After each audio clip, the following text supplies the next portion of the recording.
जय गुरुदेव। एक भक्त, जीव के बंधन का कारण जड़ चेतन की ग्रंथि है या अविद्या। महर्षि, अविद्या जड़ चेतन की ग्रंथि का कारण है। जड़ चेतन की ग्रंथि केवल आभास है, कल्पना है, भ्रांति है, जिसका कारण माया या अविद्या है।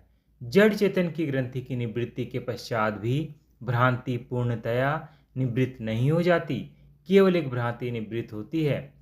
जब तक अविद्या का अस्तित्व समाप्त नहीं हो जाता, तब तक जीव को आत्मा से पृथक अस्तित्व बना रहता है। एक भक्त, आपने अविद्या की उत्पत्ति तथा विनाश की बात कही। इसमें विद्या या ज्ञान का कोई स्तर आपने वर्णन नहीं किया। महर्षि, विद्या या ज्ञान का कोई स्तर है ही नहीं। अविद्या अथवा आत्मस्थिति, भ्रांति अथवा नहीं भ्रांति। एक भक्त, किंतु साधक तो ज्ञान तथा विद्या के लिए लालायित रहते हैं। महर्षि, अधिक घनीभूत अविद्या को अविद्या तथा कम अविद्या को विद्या कहा जा सकता है। जड़ चेतन की ग्रंथि तक की अविद्या को तुम अविद्या कह सकते हो तथा जड़ चेतन की ग्रंथि निवृत्त हो जाने को पश्चात की अविद्या को विद्या। साधक वर्ग यदि ज्ञान या विद्या प्राप्ति के लिए लालायित रहता है, तो इसका अर्थ यह है कि पहले वह अज्ञान को कम करना चाहता है। आत्मा विद्या या अविद्या अथवा ज्ञान या अज्ञान दोनों से अतीत ज्ञान स्वरूप है। भोजन तैयार हो गया था, इसलिए सत्संग को यहीं विराम दे दिया गया। भोजन के पश्चात सबने थोड़ा आराम किया, फिर मंदिर में दर्शन करके ऋषिकेश के लिए चल दिए। पहाड़ के ऊपर से दृश्य बड़ा मनोहारी दिख रहा था। वापिस पहुंचे तो सब थक चुके थे, इसलिए उस दिन रात का सत्संग स्थगित रखा गया। अगले दिन आंगन में महर्षि के आसपास सब जमे थे। महर्षि ने कहना आरंभ किया। महर्षि, अंतर्मुखी जागृत शक्ति की सभी क्रियाएं जड़ चेतन ग्रंथि को निवृत्त करने के निमित्त ही होती है, चाहे वे किसी भी कोष पर हों, किंतु उसका प्रभाव जड़ चेतन की ग्रंथि पर पड़ता है। यहाँ जीव अपने आसक्ति युक्त कर्मों से इस कल्पित ग्रंथि को कसता चला जाता है। वहीं शक्ति अपनी क्रियाशीलता से इस ग्रंथि को खोलने के प्रयत्न में लगी रहती है। इसके लिए ग्रंथि पर पड़े संस्कारों एवं विकारों तथा क्लेश के कचरे को हटाना होता है। भविष्य में कचरा डालने से रोकने के लिए उसके अनुकूल चित्त का निर्माण करना होता है। इसके लिए शक्ति को सभी स्तरों और कोशों पर कार्य करने की आवश्यकता होती है। शक्ति संस्कारों के अनुकूल कार्य करती है।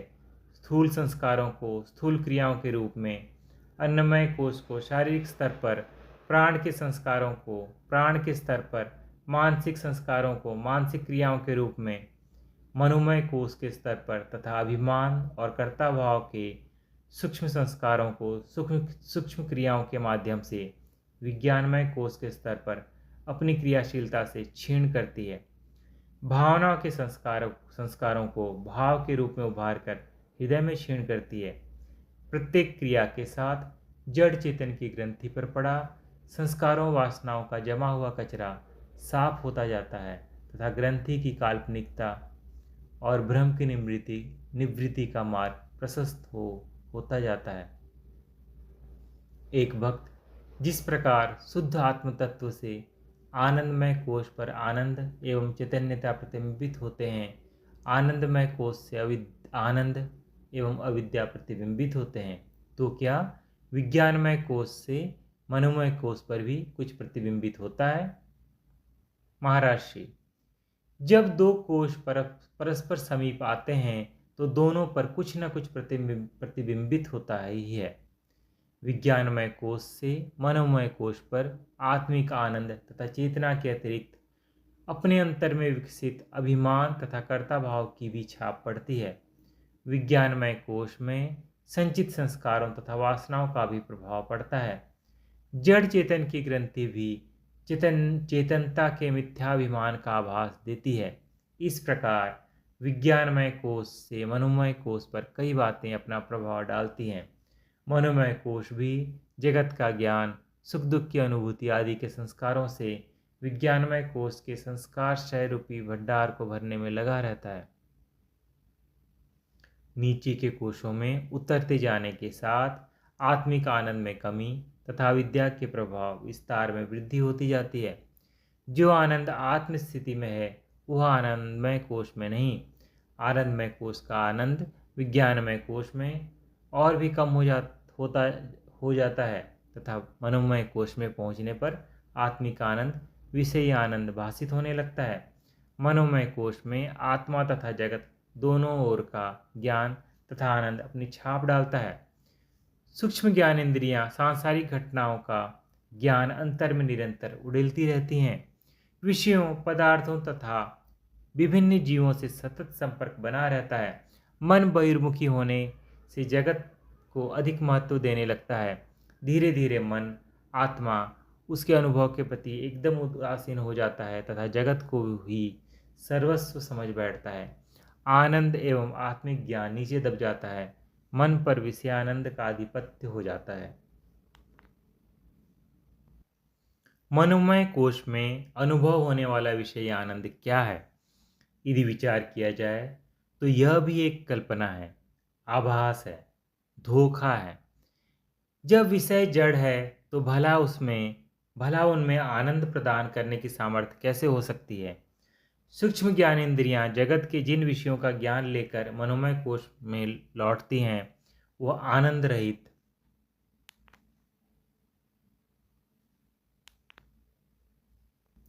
होता है। मनोमय कोश में पहले से विद्यमान प्रतिबिंबित आनंद पर इंद्रियां विषयों का ज्ञान डाल देती हैं।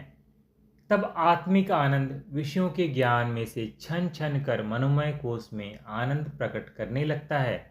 जीव आत्मिक आनंद को नहीं देखता, उसे विषयों का आनंद समझ लेता है। आत्मिक आनंद पर विषयों का बोझ जितना अधिक होगा उतना अधिक आनंद छन छन कर कम प्रकट होगा। इस प्रकार मनोमय कोश में अनुभव होने वाले आनंद को जीव विषयों का आनंद समझता रहता है तथा सुख प्राप्ति के लिए विषयों के पीछे भागता रहता है। विषयों में आनंद नहीं मिलता, हाँ दुख तथा निराशा अवश्य हाथ लगती है। एक भक्त विज्ञानमय कोश की बुद्धि का विवेक मनोमय कोश का उपयुक्त मार्गदर्शन करके उसे ज्ञान तथा आनंद के वास्तविक स्रोत की ओर क्या इंगित नहीं करता? महर्षि, सामान्यतया विज्ञानमय कोश का विवेक मनोमय कोश में आकर अविवेक हो जाता है, आत्मा की ओर से भटक कर जगदाभिमुखी हो जाता है, मन पर अपना नियंत्रण खोकर मन का अनुगामी हो जाता है। मन के संकल्प विकल्प विवेक के स्थान पर वासनाओं के अनुसार होने लगते हैं।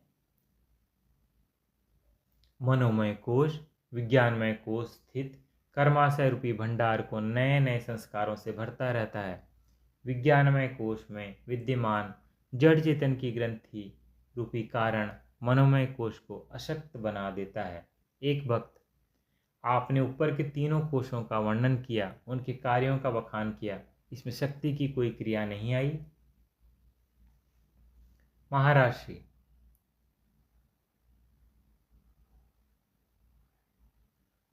यह तुमने खूब कही। यह सब शक्ति की ही तो क्रियाशीलता है। जहाँ भी प्रकट या अप्रकट कोई घटना घटित होती है अथवा परिणाम होता है, समझ लो वहाँ शक्ति कार्य कर रही है।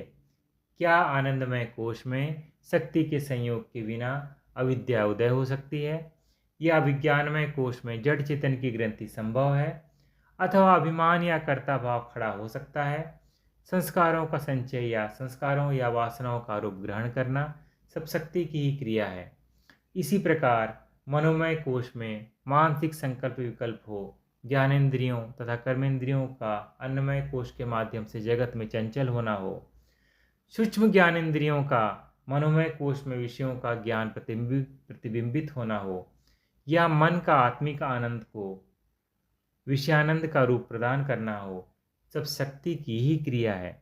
इसी प्रकार प्रतिप्रसव क्रम में संस्कार क्षय की जितनी भी क्रियाएं हैं, शक्ति के संयोग के बिना संभव नहीं। शक्ति ऐसा तत्व है जो प्रत्येक क्रिया में कारण है, किंतु जो स्वयं किसी कर्म, घटना या परिस्थिति में लिप्त नहीं है। वह सब कर्मों को करने के लिए चित्त तथा इंद्रियों को शक्ति भी प्रदान करता है तथा साक्षी भी बना रहता है। उसकी शक्ति तथा साक्षित्व किसी भी कर्म के लिए अनिवार्य है। सब कर्मों में शक्ति का संयोग होने से उसे कर्ता कहा जाता है तथा साक्षी बने रहने से कर्ता कहा है।